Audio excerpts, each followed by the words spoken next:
꼬여있던 매듭도 풀었습니다.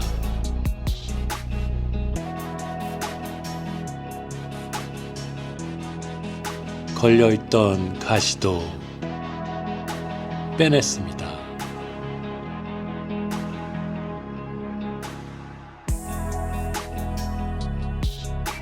미련도 없이 후회도 없이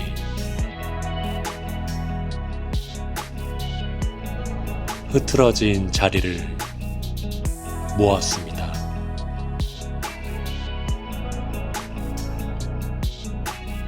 엉켜있던 모두를 보냈습니다.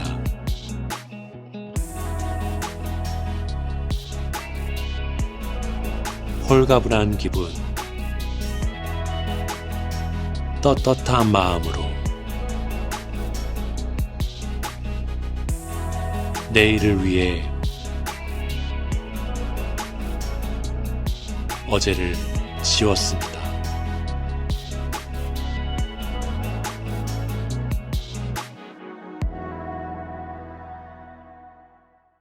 내일을 위해 어제를 지웠습니다. 여러분, 우리 모두에게 이러면 얼마나 좋겠어요. 하나님은 그렇게 되기를 원하세요. 우리의 지난 후회스러운 일들, 기억하기에 가슴 아픈 그런 일들조차도 하나님은 어제를 리셋하십니다. 완전히 포맷해서 한 번도 그런 일이 없었던 것처럼 하나님은 그리고 오늘을 우리에게 주신 겁니다. 새로운 출발선에 우리를 세워 놓으셔서요. 여러분, 2026년 1월 첫 번째 주일, 새로운 출발선이지 않습니까? 하나님 언제나 우리에게 새로운 기회를 주시고 새로운 출발선에 우리를 세워 주십니다. 이 한 해 동안 여러분들이 어떤 일을 만나는지는 모르지만 우리는 같은 시간에 새로운 출발선에 서 있습니다. 그래서 우리는 새로운 스테이지를 향해 가게 될 거예요. 이것이 하나님 주신 기회입니다. 하나님 언제나 우리에게 변화의 기회를 주시는 이 하나님, 여러분 오늘 이 말씀을 들으면서 여러분 마음속에 이런 하나님의 꿈을 꾸시는 여러분 되시기를 축복합니다. 하나님 언제나 기회를 주십니다. 오늘 이사야 43장 18절에 이런 말씀이 있어요. 우리 같이 읽어보겠습니다. 너희는 이전 일을 기억하지 말며 옛날 일을 생각하지 말라. 그러니까 여러분 지난 일들에 대해서 후회스럽고 가슴 아프고 잠 못 이루었던 그런 일들이 있다 할지라도 너희는 이전 일을 기억하지 말고 옛날 일을 생각하지 마라. 왜? 이유가 있습니다. 우리 그 다음 절 우리 같이 읽겠습니다. 보라, 내가 새 일을 행하리니 이제 나타낼 것이라. 너희가 그것을 알지 못하겠느냐? 반드시 네가 광야의 길을 사막에 강을 내리니. 하나님은 우리 앞에 광야의 길을 내신대요. 이런 막막한 광야를 보셨는지 모르지만 저는 광야에 살았어요. 광야에는 길이 없어요. 그런데 하나님은 그 광야에 길을 내시겠다 말합니다. 여러분, 사막에는 물을 구할 수가 없어요. 그런 사막에 강을 내시겠다고 합니다. 하나님 우리 앞에 이런 새 일을 행하시기 때문에 어제에 묶이지 말고 생각하지 말고 기억하지 말고 네 앞에 펼쳐놓은 새로운 무대를 향해서 나아가라. 우리 하나님은 우리에게 이 기회를 주시는 것입니다. 여러분, 이 하나님을 믿으시길 바랍니다. 하나님은 살아계십니다. 감당합니다. 하나님은 살아계십니다. 이 말씀하시는 그 하나님이 내 아버지입니다. 내가 너를 위해 키를 내고 강을 낸다, 이렇게 말씀합니다. 다른 말로 하면 내가 너에게 기회를 주겠다, 이런 말씀입니다. 우리 모두가 새로운 출발선에 서 있고 한 해를 시작하는 이 출발선에 있는 여러분들, 내 마음에 어떤 기대와 꿈과 소망이 있으십니까? 모든 사람들이 마음속에 소원이 있지 않겠습니까? 하나님은 여러분의 그 마음에 있는 꿈, 그 마음에 있는 소원을 점점 발전시키고 싶어 하시는 그분이 하나님이십니다. 자, 오늘 저는 이 가인과 아벨의 이야기, 이 창세기 4장에 있는 이 가인과 아벨의 이야기는 예수 믿는 사람들이 다 잘 아는 그런 말씀이에요. 이 가인은 농사 짓는 사람이고 동생 아벨은 양을 치는 목축업을 하는 사람이에요. 그들의 직업이 왜 중요한지는 모르지만 하나님은 이 직업을 소개를 합니다.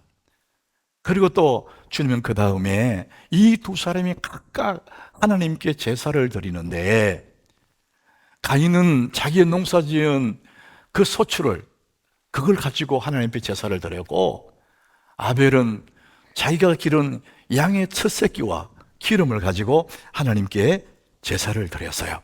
자, 오늘 이 두 사람이 각각 제사를 드렸는데, 여러분 4절을 한번 보십시오. 아벨은 자기의 양의 첫 새끼와 그 기름으로 드렸더니 여호와께서 아벨과 그의 제물은 받으셨으나 그랬어요. 아벨과 그의 제물을 받으셨대요. 우리 그 다음 절을 보겠습니다. 그 다음 절. 가인과 그의 제물은 받지 않았대요. 똑같이 아벨이 제사하고 가인이 제사했는데, 아벨과 그의 제물은 받으셨는데 가인과 그의 제물은 받지 않았다, 이렇게 말합니다. 자, 여기서 우리가 눈여겨봐야 될 것이 뭐냐? 가인의 제물, 아벨의 제물, 이렇게 말씀하지 않고 아벨과 그의 제물, 가인과 그의 제물, 이렇게 말씀합니다. 이것은 하나님의 관심이 제물에 있는 것이 아니라 그 제물을 올려드리는 사람에게 하나님 관심이 있다는 것을 보게 됩니다. 하나님은 언제나 사람, 그 자체를 귀히 여기시고 그 사람에게 하나님 관심을 집중하시는 것이죠. 예수님이 십자가에 죽으셨을 때도 온전히 나를 위해서, 나라는 사람, 한 사람을 위해서 주님이 십자가에 죽으셨지 않습니까? 지금 가인과 아벨을 바라보실 때도 가인이 올려드린 제물을 관심 두는 것이 아니라, 아벨의 제물에 관심 두는 것이 아니라 아벨 그 자체, 가인 그 자체에 하나님의 마음을 담아내시는 것을 우리가 보게 됩니다. 자, 오늘은 이 하나님 앞에서 우리 한 해를 시작하는데 여러분들은 어떤 마음의 기대와 소원을 가지고 계십니까? 사람들이 이제 만화를 좋아하는 사람이 있다고 하던데, 만화. 여러분, 독서가 글만 박혀 있는 그 머리 아픈 사람들은 만화로 독서를 시작해도 좋긴 합니다. 저는 만화를 안 봅니다. 근데 이 만화가 그림이 많고 글씨가 조금 있지 않습니까? 우리나라의 만화 작가 중 유명한 사람 박광수라는 분이 있어요. 저는 이분을 모르지만 이분의 쓴 광수생각, 그건 제가 알고 있습니다. 짧은 만화 몇 컷을 가지고 사람들의 이야기를 잘 담아내는 광수생각. 자, 이 광수생각에 만화 몇 컷에 청춘 남녀가 등장을 해요. 젊은 청춘 남녀가 만화에 등장을 하는데, 이 남자가 여자에게 이렇게 말합니다. 우리 아버지는 유명한 변호사야. 빌딩도 두 채나 있어. 나도 명문대학을 나왔어. 대기업에 다녀. 그런데 너는 왜 내 청혼을 안 받아주는 거야? 내 배경과 스펙이 마음에 안 들어? 이렇게 물어요. 그 말을 듣던 아가씨가 이렇게 얘기해요. 너 배경과 스펙은 마음에 들어. 그런데 네가 싫어. 그랬답니다. 여러분, 이게 우리는 너무 좋아하는 게 스펙이잖아요. 너무 좋아하는 게 배경이잖아요. 근데 그 사람 자체가 너무나 중요한 거예요. 여러분들 배경 보고 스펙 보고 그 사람 골랐다, 그런 사람 많이 있을 거예요. 가슴앓이 할걸요. 하나님이 지금 무슨 말씀하시는가 하면은 아벨의 직업이나 가인의 직업에 관심을 두는 게 아닙니다. 아벨이 드린 재물이나 가인이 드린 재물에 관심을 두는 것이 아니고 온전히 아벨, 온전히 가인에게 사랑을 하시고 그게 마음을 두시는 것을 우리가 보게 돼요. 사랑하는 여러분, 하나님 우리 자신, 나 자체, 내 스펙이나 배경을 보시자 하나님은 나만을 사랑하신다는 이 하나님의 은혜, 여러분 믿으시길 바랍니다. 하나님 나를 그렇게 귀하게 여기시는 거예요. 자, 그런데 하나님은 가인과 아벨 자체를 너무나 귀히 여기시는데 가인에게 발견되는 치명적인 문제가 하나 있습니다. 5절에 한번 보십시오.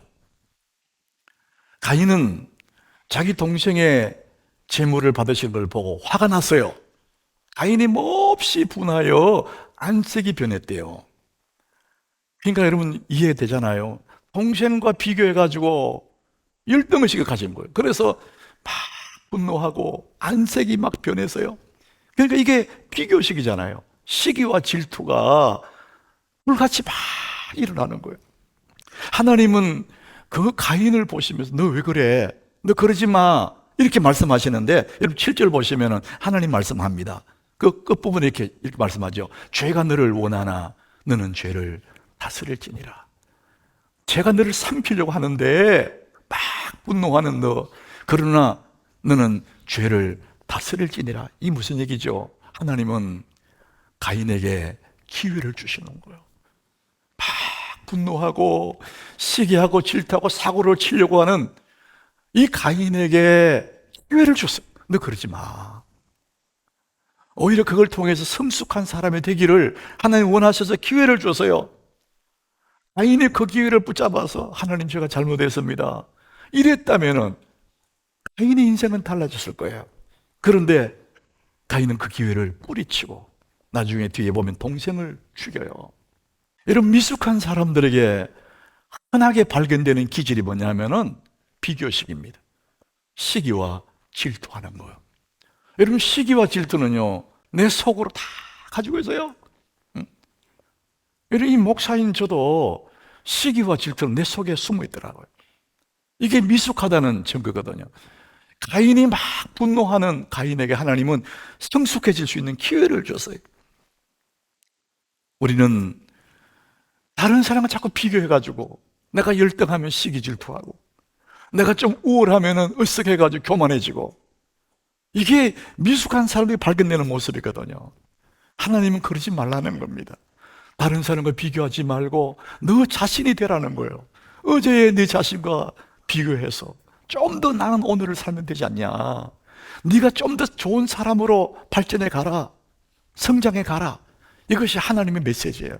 여러분 절대 다른 사람과 비교하지 마시고 여러분 자신이 되십시오. 내가 되는 것이 가장 좋은 겁니다. 어떻게? 어제 나보다 조금 나은 내가 되어가는 거예요. 변화되어 가는 것입니다. 하나님 그것을 원하시는 겁니다. 미국의 고된 코넬 대학 얼마나 좋은 대학입니까?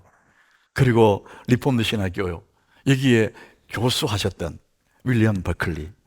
이분은 목회자이기도 하고 교수이기도 하고 버클리 주석이 유명하지 않습니까? 이분이 만족의 비결 이런 책을 썼어요. 사람들이 왜 만족을 못하는지 사람들의 마음을 잘 헤아려서 그 책에 썼습니다. 우리 현대인들의 사람들을 잘 묘사했는데 이분의 표현이 그래요. 현 시대는 시대 상황을 말하고 걷잡을 수 없이 빠른 속도로 변하고 있다. 사람들은 그 변화 속에서 직업도 바꾸고 집을 바꾸고 심지어는 오랫동안 살아온 도시도 바꾼다는 거예요. 이게 시대의 상황입니다. 여러분 집을 바꾸고 자동차를 바꾸고 심지어는 고향도 바꿔버립니다. 왜? 만족하기 위해서. 이게 우리 속에 숨어있는 죄성입니다. 근데 여러분 절대 바꾸면 안 돼. 왜 바꾸려고 하느냐면은 만족하려고. 집도 바꾸고 자동차도 바꾸고 옷도 바꾸고 다 바꾸고 봤는데 만족이 안 되거든. 이게 자꾸만 바꾸려고 그래요. 여러분 아무리 바꿔도 답은 나와 있습니다. 어떤 환경을 바꾸어도 만족이 안 됩니다. 진짜 바꿔야 될 것이 뭐냐면은 나 자신이에요. 나를 바꾸면 그제서 의미와 기쁨을 감사를 알게 됩니다. 여러분에게 자주 말씀드린 우리 사람이 정원같이 자기를 잘 가꾸면 여러분 정원을 꽃을 심고 나무를 심고 잘 가꾸고 나보세요. 저절로 벌들이 오지 않습니까? 거기에 새들이 막 깃들고 아름다운 정원이 되지 않습니까? 이처럼 나를 바꾸어서 잘 가꾸어 두면 정말 그때 내가 만족하게 되고 변화된 내가 주님의 눈으로 세상을 바라볼 때 세상이 얼마나 아름다운지 세상을 바꿀 것이 아니라 나를 바꾸면 되는 것입니다. 사랑하는 여러분, 여러분 자신이 변화되는 이 한 해가 되기를 바랍니다. 주님은 우리가 변화되기를 원하세요. 그 기회를 주시는 거예요. 가인처럼 그렇게 살다가 내 인생 망치지 말고 내 자신을 바꾸는 거예요. 어떻게 바꾸면 될까? 어떤 사람을 닮으면 될까? 어떤 위인을 닮고 그런 것이 아니고 성경은 명확하게 말합니다. 마태복음 11장 29절이에요. 우리 같이 읽어보겠습니다. 나는 마음이 온유하고 겸손하니 나의 멍에를 메고 내게 배우라. 그러면 너희 마음이 쉼을 얻으리니. 정말 내 마음에 참 쉼, 참 안식, 참 만족이 어디서 오느냐면 나를 바꿀 때. 어떻게 바꾸느냐? 예수님 닮아가는 거예요. 예수님 하시는 말씀, 나는 마음이 온유하고 겸손하니 나의 멍에를 메고 내게 배우라 그럽니다. 주님이 내게 배우면, 네가 정말 나를 닮고 나를 배우면은 너는 참다운 안식을 하게 되고 정말 만족하게 되고 네가 보는 세상이 너무나 아름다울 거다. 뭘 하느냐? 환경을 바꾸지 말고 배경을 바꾸려 하지 말고 너 마음, 온유하고 겸손한 내 마음을 배우라 그럽니다. 그러면 네가 쉼을 얻는다. 사랑하는 여러분, 이 한 해 동안 예수 그리스도, 예수님을 닮아가는 목표를 세우시길 바랍니다. 주님 닮아가면 만족이 되는 거예요. 어떻게 주님을 닮아갈 수 있을까? 성경은 말합니다. 배우라 그럽니다. 따라합시다. 내게 배우라. 예수님을 배운다는 거예요. 여러분, 이 배운다는 것은 학습하는 거잖아요. 학습의 가장 기본 논리가 반복 훈련하는 겁니다. 이게 기본 논리입니다. 그래서 예수님을 마음을 온유하게 겸손하면 어떻게 배우느냐? 반복 훈련을 하는 겁니다. 어떤 훈련? 내 마음이 시기 질투가 올라올 때, 막 분이 올라올 때, 이럴 때 이 성질이 막 올라올 때, 이때 훈련하는 겁니다. 예수 안에서 나는 죽었습니다. 이 훈련을 하라는 거예요. 예수님이 십자가 못 박힐 때 예수 믿는 사람은 거기에 우리의 사람이 죽었거든요. 그래서 내가 막 성격이 올라오고 분노하고 시기 질투가 올라오고 얼굴이 불그락불그락 할 때 그때 어떤 훈련하느냐? 예수 안에 나는 죽었습니다. 내 안에 그리스도가 사십니다. 이 훈련을 하라는 겁니다. 따라합시다. 예수 안에 나는 죽었습니다. 여러분, 성격을 바꾸는 것이 아니고 내 인생의 주인을 바꾸는 거예요. 성격을 바꾸려고 아무리 해도 못 바꿉니다, 여러분. 왜 그런지 아세요? 우리 얼굴이 모양이 정해져 있지 않습니까? 부모에게 받은 얼굴, 이건 안 변합니다. 바뀌지 않아요. 그처럼 성격, 그 사람의 성격이 이거 안 바뀝니다. 우리는 이 성격을 바꾸려는 것이 아니고 내 인생의 주인을 바꾸는 겁니다. 예수 안에 나는 죽었습니다. 주님이 내 안에 사십니다. 이 훈련을 통해서 우리는 조금씩 온유하고 겸손한 주님을 배워가게 되는 것입니다. 하나님은 이 기회, 이 변화의 기회를 우리에게 주신 것입니다. 체인지할 기회를 하나님 우리에게 주셨습니다. 이 한 해 동안 여러분, 자기를 정원을 가꾸듯이 예수님을 조금씩 닮아가는 그 한 해가 되시기를 예수 이름으로 축복합니다. 하나님 이 기회를 주신 겁니다. 더 근본적으로는 하나님과 더 깊은 관계를 맺는 그런 한 해가 될 때 정말 이 한 해는 멋진 무대가 될 수가 있습니다. 우리 인생에서 최고의 기회, 내 인생 여정에 최고의 기회가 있다면 하나님을 붙잡는 것입니다. 다른 말로 하면 예배를 붙잡는 것입니다. 그럴 때 내 인생은 새롭게 출발할 수가 있습니다. 오늘 이 히브리서 11장 4절에 이 창세기 이 사장에 있는 아벨과 가인의 이야기를 한 줄로 요약해 놨습니다. 믿음으로 아벨은 가인보다 더 나은 제사를 하나님께 드림으로 의로운 자라는 증거를 받았다. 아벨과 가인이 예배를 드렸는데 더 나은 제사를 아벨이 드렸다는 겁니다. 따라가 봅시다. 더 나은 제사. 똑같이 예배를 했지만은 더 나은 제사가 있다는 거예요.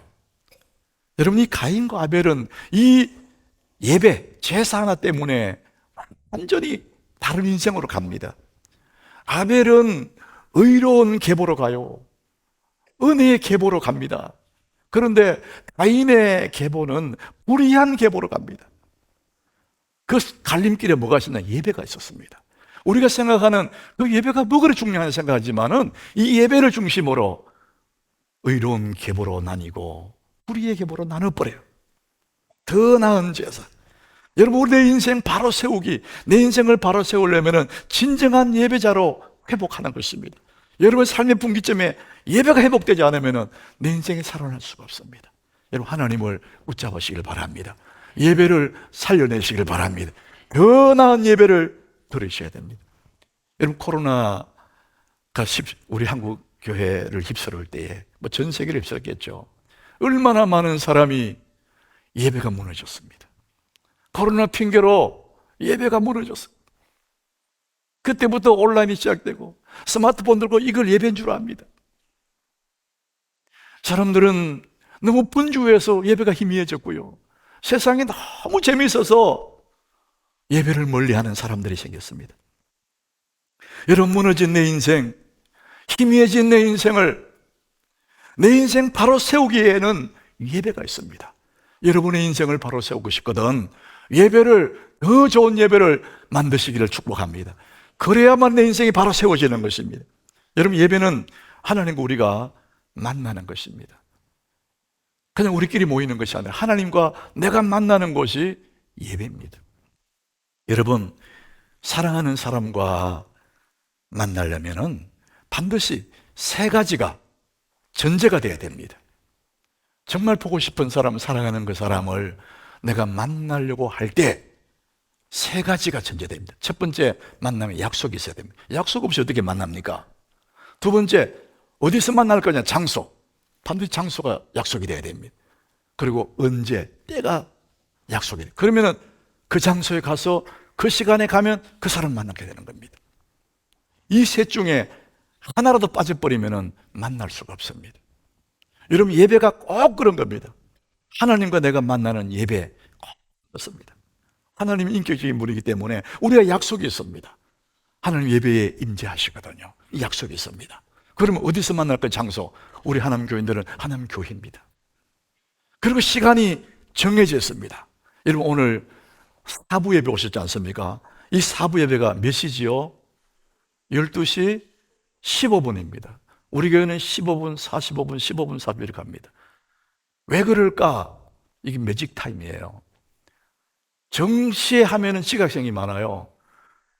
그런데 15분, 45분 하면은요, 심리적으로 지각이 안 합니다. 여러분, 아무도 물어본 사람 없었어. 내 말 안 해줬지만. 생각이 있는 거예요. 우리 주님과 내가 만나는 하나님 교회. 4분은 12시 15분. 그 장소, 그 시간에 가야 내 하나님을 경험하게 되는 거예요. 사랑하는 여러분, 이건 빈 공간이 아니고 하나님이 계신 줄 믿으시길 바랍니다. 역대하 6장 20절에 하나님이 이렇게 말씀하십니다. 우리 같이 읽어봅니다. 주께서 전에 말씀하시기를 내 이름을 거기에 두리라 하신 곳 이 성전을 향하여 주의 눈에 주야로 보시오며 종이 이곳을 향하여 비는 기도를 들으시옵소서. 성전의 왕궁담이 기도하는 내용이에요. 주께서 말씀하시기를 내 이름을 거기에 두리라. 하나님의 명예를 여기 둔다는 겁니다. 이 성전을 향하여 주의 눈이 주야로 보신다니. 이것을 향하여 내가 비는 기도를 주여 들으시옵소서. 주의 마음이 온통 여기 와 있기 때문에 주의 눈이 항상 여기를 바라보기 때문에 이곳에서 주님 이름 부르면은 여러분 주님이 들으실 줄로 믿습니다. 분명한 장소를 말합니다. 여러분 한 사람을 만나려면 해도 그 장소에 가야 그 사람을 만날 수 있듯이 우리는 하나님 임재가 있는 이 전에 나와야 그분을 경험할 수 있는 것입니다. 어쩔 수 없이 영상으로 예배하는 사람들이야 어떡하겠어요. 몸이 아파서 못 나오고 정말 오고 싶지만은 먼 길에 출장에 가 있어서 못 나오고 피치 못할 사정으로 영상하는 것은 몰라도 영상 예배 자체가 온전한 예배가 될 수가 없어요. 제가 권고합니다. 할 수 있으면 현장에 나오십시오. 여러분 사랑하는 사람이 있다고 생각해 보세요. 우리 젊은이들 정말 내가 보고 싶은 사랑하는 사람이 있다고 생각해 보세요. 그 사람을 스마트폰으로 영상통화한다고 만족이 됩니까? 너무 보고 싶은데 이걸로는 만족이 안 되는 거예요. 얼굴을 대하여 보고 숨결을 느낄 수 있는, 그래야 내 마음이 채워지는 거예요. 여러분 하나님을 향한 우리 목마름이, 하나님을 향한 내 갈망이 스마트폰으로는 안 되는 거예요. 주의 임재 앞에 나와야 주의 맥박수로 들리는 성전에 와서 경험하고 눈물로 기도하고 주님 임재 오는 것을 경험할 때 비로소 내 영혼이 채워지는 것입니다. 여러분 예배를 붙잡으시길 바랍니다. 더 나은 예배가 여러분을 살리는 겁니다. 여러분들의 자녀들을 학교 보내고 나면 이 아이들이 하는 길을 다 마치면 성적이 나와요. 성적표를 보내고지 않습니까? 부모는 그걸 보고 내 자녀에 대한 어떻게 공부했는지를 알게 되잖아요. 여러분들 다 자녀가 올백 A 플러스 다 받기를 원하지 않습니까? 그렇잖아요. 저는 여러분의 성적표를 내고 싶어요. 1월달부터 12월까지 해가지고 한 6월까지 성적표 한번 내보내고 12월에 한번 성적표 내보내고 여러분 모르게 여러분 자녀에게 보여주고 싶어. 이게 네 엄마 성적표야. 이게 네 아버지 성적표야. 여러분 예배를 붙잡으셔야 됩니다. 금요 OTN에 나오셔야 됩니다. 모든 교사들 다 나오셔야 됩니다. 여러분 올 한 해에 신앙생활 성적표 A 플러스 받기를 축복합니다. 더 나은 예배를 드리셔야 됩니다. 자, 다시 우리 히브리서 11장 4절에 보면 더 나은 예배가 나와요. 더 나은 제사를 하나님께 드림으로 의로운 자라 하는 증거를 받았대요. 근데 그 다음에 또 하나 합니다. 하나님이 그 예물에 대하여 정언하심이라. 아벨이 드렸던 그 예물에 대해서 정언하신다. 이런 모든 제사에는 제물이 있는 것입니다. 이 시대 속에는 우리는 헌금이 있습니다. 헌금. 더 나은 예배에는 마음 담겨있는 헌금이 있습니다. 여러분 헌금을 오프링이라고 그래요. 다른 사람이 기부하는 것을 도네이션이라고 합니다. 비슷한 것 같은데 그렇지 않습니다. 여러분 헌금에는 헌신이 들어있어요. 내 눈물이 들어있습니다. 도네이션은 그런 거 없습니다. 그냥 기부하는 겁니다. 기분대로 하는 거예요. 헌금은 맨 먼저 헌금부터 떼고 나머지를 자기가 쓰는 겁니다. 기부하는 것은 내가 다 쓰고 남으면 하는 거예요. 하나님이 원하시는 것은 여러분 마음을 원하시는 거예요. 아벨과 그의 재물 이렇게 말하잖아요. 주님 사모하는 그 마음이 담겨있는 헌금을 받고 싶어하는 거예요. 여러분들 중에서 도네이션 특히 이렇게 호주머니 손넣어 있는 거 잡아가 여러분 그것은 기부하는 것이지 헌금이 아닙니다. 하늘에 씨앗을 손에 쥐고 있으면은 하늘 그대로입니다. 그러나 심으면은 30배, 60배, 100배로 돌아옵니다. 고린도후서 9장 10절에 이 원리를 설명합니다. 심는 자에게는 씨와 먹을 양식이 있대요. 가을이 들녘에 농부가 추수를 하면은 그 씨란 곡식들을 나눕니다. 그거 다 먹어버리지 않고 아주 충실한 곡식들을 따로 모아서 곡간에 넣어둡니다. 그리고 나머지를 먹어요. 씨는 모아두습니다. 왜? 봄 되면 그걸 또 뿌리거든요. 이게 원리예요. 여러분들이 직장에서 사업에서 이래저래 수입이 들어오면 그거 다 내 양식인 줄 알고 다 먹어버리면은 봄에 뿌릴 씨가 없는 겁니다. 하나님 그 말씀합니다. 심는 자에겐 씨와 먹을 양식이 있는데 심을 것을 심어서 풍성하게 하시고 너희의 열매를 더하게 하시리라. 이게 하나님의 계획이거든요. 사랑하는 여러분, 하나님의 것을 심을 줄 아는 더 나은 예배를 드리시기를 축복합니다. 헌금의 기본은 11조예요. 여러분 수입의 10분의 1을 11조라 그럽니다.